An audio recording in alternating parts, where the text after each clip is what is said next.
Вице-премьер и глава МИД Молдовы Михай Попшой заявил, что в стране обнаружены криптоактивы на сумму около 107 миллионов долларов, которые использовались для финансирования политических проектов. Об этом он сообщил во время выступления в Институте Хадсона в Вашингтоне.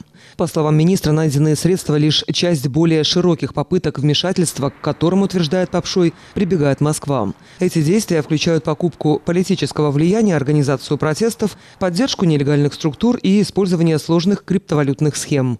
Министр добавил, что страна избежала сценария, при котором в ночь выборов могли быть выведены из строя ключевые системы для подрыва доверия к итогам голосования. Попшой отметил, что благодаря сотрудничеству Молдовы с США, Евросоюзом и Румынией удалось усилить защиту критической инфраструктуры и информационного пространства, чтобы не допустить вмешательства в избирательные процессы. Заблокированные активы, отметил Попшой, только верхушка айсберга. Масштаб операции, по его словам, сопоставим с госрасходами в важных сферах.